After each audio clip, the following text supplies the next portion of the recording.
Okay, here we are again. We're back at Cheddar.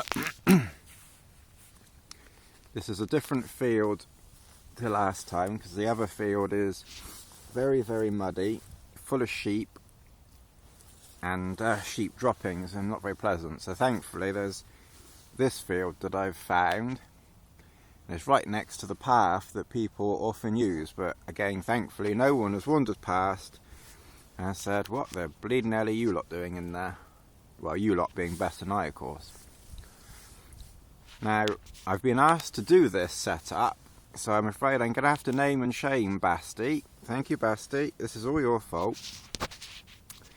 And Basti wanted me to put this Mountain Laurel Designs Cuban Fibre Grace Solo tarp into as a storm-proof pitch as is possible. Now, of course, bearing in mind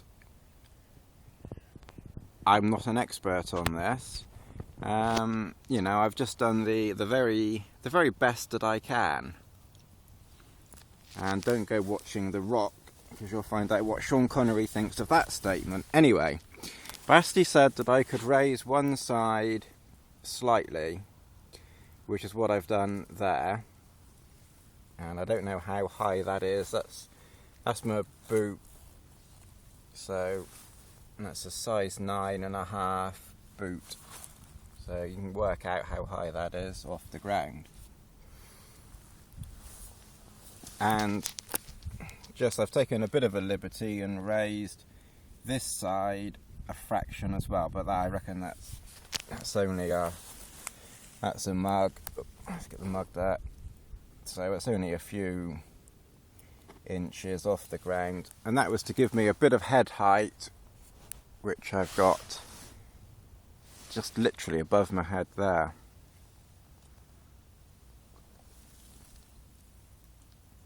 While I'm under here, I've got a little bit more headroom than last time because I've stuck the pole up there. Let me just show you inside. I've set up, I've put this sort of plastic sheeting down, which I think Stephen mentioned. Oh, sorry, Stephen. I think Stephen mentioned that plastic sheeting, and several other people as well. That's my rolls. I mentioned that. And on top of the sheeting, I've put a sin mat, and then I've put on top of the sin mat a Mountain Laurel Designs bivvy, and inside the bivvy is a PhD 4 degrees centigrade extra large down sleeping bag, and that goes right to the end down there. So it's at the moment not touching, but obviously by the time your feet are in there, then there probably almost certainly is going to be touching.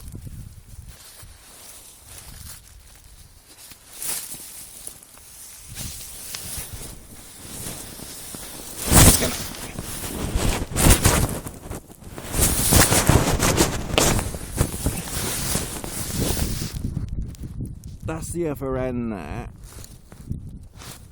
And where I'm lying, my head is touching. So if my head is any bigger than my feet, if my head's any bigger than my feet, don't answer that.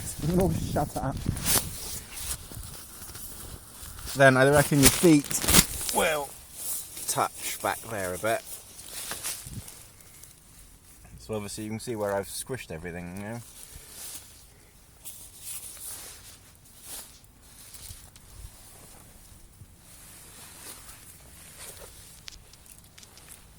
Thankfully there's no one around, so no one can think, who the hell is he talking to? Now again, I don't know how far in that is, but there is, I mean, it's at least a foot inside.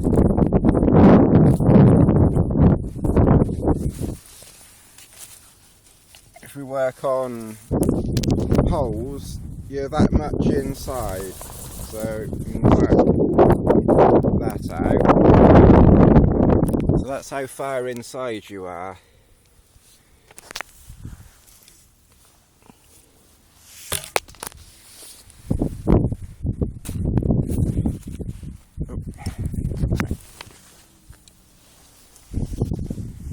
Grabbing the tea.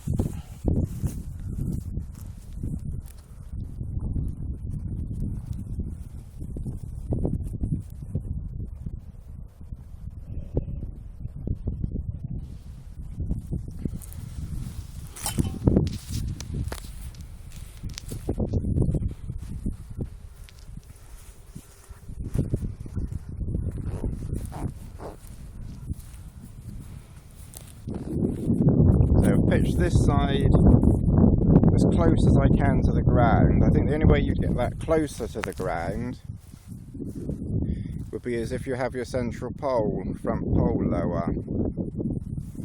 I don't see you can get that much lower to the ground like that. But the central pole lower you would. Again, I've just taken slight liberties with these guy lines on the low side, just pulled them out a little bit just to try and get a little bit more room inside. But that's pretty low. I don't think you can get it much lower than that. I think even Yoda would get under that.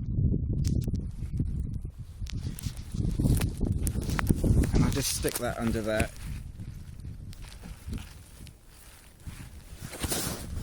I'm not quite sure what you're seeing there, but that's the back end of my tarp.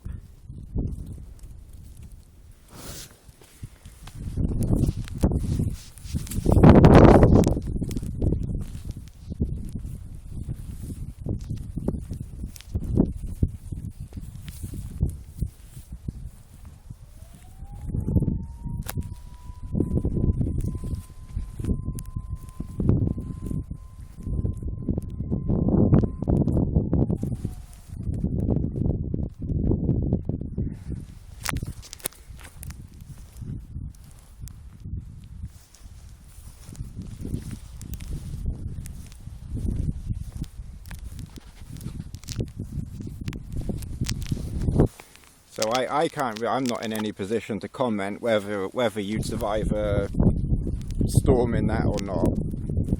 But I would have thought you'd have a reasonable night.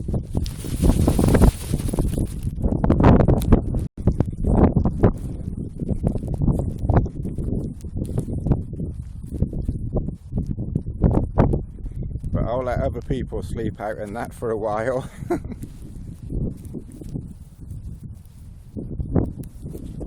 Not in this one, of course, this is mine.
I hope that's been helpful to everybody. Thanks for watching.